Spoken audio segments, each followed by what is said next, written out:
एक बार की बात है, पहाड़ी के नीचे बसे एक छोटे से गांव में एक जवान लड़का रहता था। वह लड़का उस पूरे गांव में अपने आलस्य और कामचोरी के लिए प्रसिद्ध था। सभी गांववासी उसे आलसी कहकर ही पुकारते थे, क्योंकि वह पूरे दिन एक पेड़ के नीचे पड़ा रहता, झपकियां लेता और अपनी भविष्य के बारे में अच्छे अच्छे सपने देखा था। उसके दिन ऐसे ही अलसी में गुजर रहे थे। लेकिन एक दिन उस गांव में एक बौद्ध भिक्षु पधारे, जो कि अगले 3 दिनों तक इस गांव में ठहरने वाले थे। बौद्ध भिक्षु गांव में भिक्षा मांगते, दिन भर लोगों को उपदेश देते और रात्रि में गांव के बाहर बने बौद्ध मठ में विश्राम करते हैं। बौद्ध भिक्षु जब भी भिक्षाटन के लिए जाते हैं और भिक्षा लेकर वापस लौटते, तो वह हर बार उस जवान लड़के को इस पेड़ के नीचे लेटा हुआ पाते। बौद्ध भिक्षु 2 दिनों तक यह सब देखते रहे और वह समझ गई कि यह लड़का मानसिक आलस का गुलाम है। तीसरे दिन जब बौद्ध भिक्षु भिक्षा लेकर वापस लौट रहे थे, तो वह उस लड़के के पास गए, जो कि अभी भी उसी पेड़ के नीचे लेटा हुआ था। बौद्ध भिक्षु ने लड़के से कहा, बेटे, मेरे पास तुम्हारे लिए एक काम है। मैं चाहता हूं कि तुम उस पहाड़ी की चोटी तक जाओ और वहां से मेरे लिए एक पंख लेकर आओ। लड़के ने लेटे लेटे ही अपना सर पहाड़ी की तरफ घुमाया और उसकी सबसे ऊंची चोटी तक अपनी नजर दौड़ाई। उसके बाद उसने बौद्ध भिक्षु की तरफ देखा और उपवास उड़ते हुए कहा, यह संभव नहीं है, मैं उस पहाड़ी के शिखर तक नहीं जा सकता, मैं बहुत आलसी हूं। बौद्ध भिक्षु ने मुस्कुराते हुए कहा, अरे लेकिन मुझे जिस पंख की तलाश है वह इस पहाड़ी के शिखर पर भी नहीं मिलेगा। वह तो इस पहाड़ी के दूसरी तरफ एक गुफा के अंदर मिलेगा। इसके लिए इस पहाड़ी के शिखर तक चढ़कर दूसरी तरफ नीचे उतरना होगा। लेकिन वह कोई साधारण पंख नहीं है। ऐसा पंख तुमने आज तक नहीं देखा होगा। वह एक बहुत ही दुर्लभ लेकिन सुंदर पंख है, जो अपनी रोशनी बिखेरता है। भिक्षु की इन बातों से उस लड़के के अंदर उत्सुकता जागी। उसने आज से पहले ऐसे किसी पंख के बारे में कभी नहीं सुना था और ऐसे रोमांचक सफर के बारे में सोचकर वह अंदर से उत्साहित हो उठा। इसीलिए उसने भिक्षु की चुनौती को स्वीकार करने का निश्चय किया और वह पहाड़ी की तरफ चल पड़ा। लेकिन चढ़ाई बहुत लंबी और कठिन थी।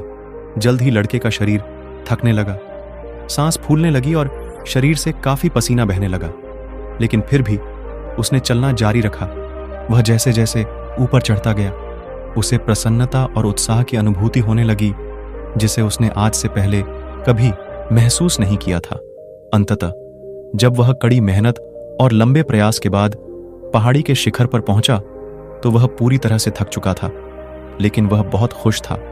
उसे अंदर से आत्मसंतुष्टि का एहसास हो रहा था।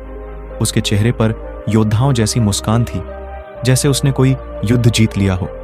उसने पहाड़ी के शिखर से नीचे देखा। उसके सामने एक बहुत ही मनमोहक दृश्य था। उसने अपने अंदर एक उपलब्धि की भावना महसूस की, जो उसने आज से पहले कभी नहीं की थी। लेकिन असली चुनौती आगे थी।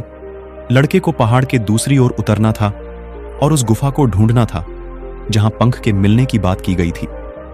नीचे उतरना और भी ज्यादा मुश्किल व खतरनाक था, क्योंकि ढलान ज्यादा खड़ी थी और चढ़ाई के समय लड़का कई बार लड़खड़ाया और गिरा भी था, तो वह डर भी उसके अंदर था।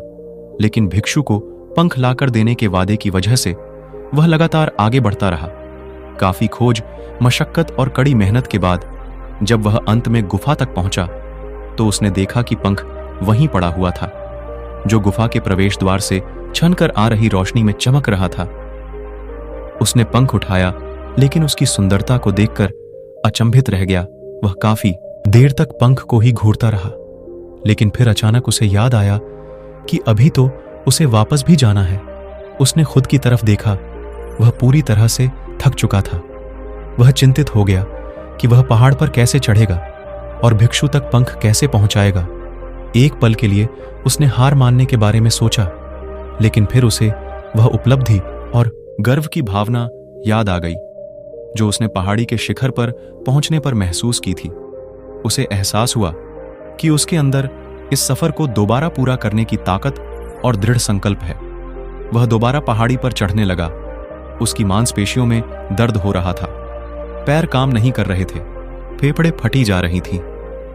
वह कई बार लड़खड़ाकर गिर पड़ा, लेकिन उसने हार नहीं मानी। वह खुद को आगे बढ़ाने के लिए लगातार प्रोत्साहित करता जा रहा था। अथक प्रयास और घंटे की कड़ी मेहनत के बाद अंततः जब वह बौद्ध भिक्षु के पास पहुंचा और उनके हाथों में वह पंख रखा, तो उसकी खुशी का ठिकाना न रहा। उसे महसूस हुआ कि आज उसने अपने आलस्य पर काबू पा लिया है और कुछ महत्वपूर्ण करके दिखाया है। उसके चेहरे पर इतनी खुशी और संतुष्टि का भाव देखकर बौद्ध भिक्षु मुस्कुराए और बोले, बहुत बढ़िया मेरे बच्चे, आज तुमने जीवन का एक बहुत ही महत्वपूर्ण सबक सीखा है कि आलस्य कोई ऐसी चीज नहीं है जिसे स्वीकार कर लिया जाए या सहन किया जाए। आलस्य एक चुनौती है जिसे दूर करना होगा। यह एक बांधा है जिसे पार करना होगा, और आलस्य को खत्म करने के लिए तुम्हें अपना पहला कदम उठाना ही पड़ेगा। अपने लक्ष्य की ओर चलना ही पड़ेगा और तब तक चलते रहना पड़ेगा जब तक तू अपनी मंजिल को हासिल नहीं कर लेते। लड़के ने भिक्षु के शब्दों की गहराई और उसके महत्व को समझते हुए हां में अपना सिर हिला दिया। आज उसे एहसास हुआ कि वह हमेशा से ही बड़ी और महान चीजों को करने में सक्षम था, लेकिन उसके आलस्य ने उसे रोक रखा था। अब वह जानता था कि उसके पास अपने रास्ते में आने वाली किसी भी बाधा को दूर करने की ताकत और दृढ़ संकल्प है। इसके बाद भिक्षु ने उस लड़के को आशीर्वाद दिया और उस गांव से चले गए। इस कहानी से सीखने वाली बात यह है कि जब हम असंभव लगने पर भी अपने लक्ष्य को प्राप्त करने के लिए खुद को आगे बढ़ते हैं, तब हम अपने भीतर एक ऐसी ताकत और दृढ़ संकल्प की खोज करते हैं। इसके बारे में हम पहले कभी नहीं जानते थे। आलस्य पर काबू पाने के लिए हमें खुद को चुनौती देनी चाहिए और बढ़े व महत्वाकांक्षी लक्ष्य बनानी चाहिए, फिर चाहे वह लक्ष्य कितने ही मुश्किल क्यों ना हो। हमें लगातार खुद को अपनी शारीरिक और मानसिक सीमाओं से परिणाम देखते रहना चाहिए और असफलताओं व बढ़ाव का सामना करने पर भी अंदर से मजबूत बने रहना चाहिए। हमें अपने लिए एक नियम बनाकर और उस पर तक रहकर अपने दैनिक आदतों और दिनचर्या में अनुशासन और निरंतरता भी विकसित करनी चाहिए। हम कुछ ऐसी आदतें बना सकते हैं जो हमें मन न लगने पर भी ध्यान केंद्रित करने और क्रियाशील बने रहने में मदद करती हैं। एक और महत्वपूर्ण बात, आलस्य पर काबू पाने का मतलब विकास की मानसिकता विकसित करना है। इसका मतलब चुनौतियों और असफलताओं को विकास और सीखने के अवसरों के रूप में देखना ना कि हार मानने के कर्म के रूप में। विकास की मानसिकता को अपनाकर हम असफलता के बारे में अपनी सोच को नया रूप दे सकते हैं और इसका अपने सुधार व सिखाने के लिए उपयोग कर सकते हैं। और अंत में हमें अपने आलस्य पर काबू पाने के लिए अपने आराम को छोड़कर जीवन की चुनौतियों और अवसरों को स्वीकार करना ही पड़ेगा। तो दोस्तों, कैसा लगा आज का हमारा यह वीडियो? हमें नीचे कमेंट करके जरूर बताइएगा और इसी तरह के वीडियो देखने के लिए हमारे चैनल को सब्सक्राइब जरूर कर दीजिएगा।